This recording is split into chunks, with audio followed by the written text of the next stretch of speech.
Hi, families! Next week, our new heart word or sight word is like. L-I-K-E, like. We will work really hard on reading this sight word, but also having the kids spell it too. They also should know the, can, we, see, I, and a or a. Next week for one of our big books during literacy, the book will be about shapes. So at home you can talk to your child about shapes. What do they notice about the different attributes of shapes? For instance, a square has 4 sides and 4 vertices. And you might even ask them, what's the difference between a square and a rectangle? Because they both have 4 sides and 4 vertices. For writing, we will be using our new word like to write an opinion. They're going to write about their favorite animal, a food that they might like, and other things that they like to give their opinion. At home, you can practice using these sight words to put in a sentence. This week we've been really working hard on talking about the components of a sentence. So we're going to show you what that looks like. All right, Mrs. Tyson, we're going to use our sight words. We, see, and the. All right, what do we have at the beginning of a sentence? We always start with a capital letter. All right, so we're going to write a capital W. How do you spell we? W-E. Okay.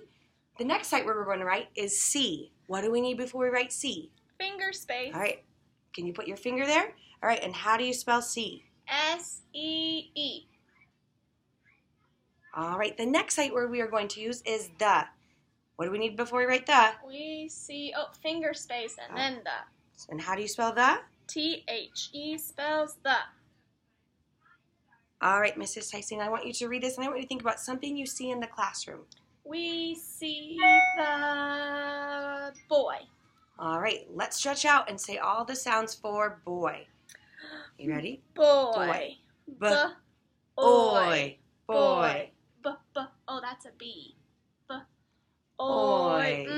Most kindergartners won't know that one, so oi, I might write O, and that's okay. And then what goes at the end of a sentence? Period.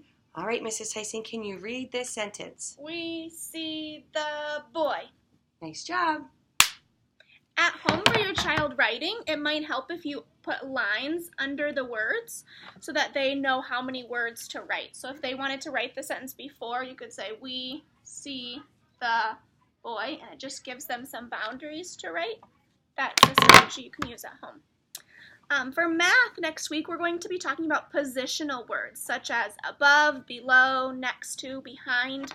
Those are tricky words, and those go along with measurement and just being able to communicate mathematically. So if you want to practice those things at home with your kids, you can ask them, put the cup behind your back. Put the pen above your head.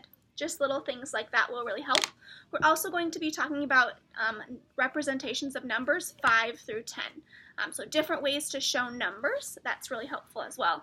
For science, we're going to take a break from trees and leaves, and then eventually we'll move towards weather, but we're going to do things with pumpkins next week. We're going to do some pumpkin investigations, some pumpkin books, just a lot of thematic stuff. For fall.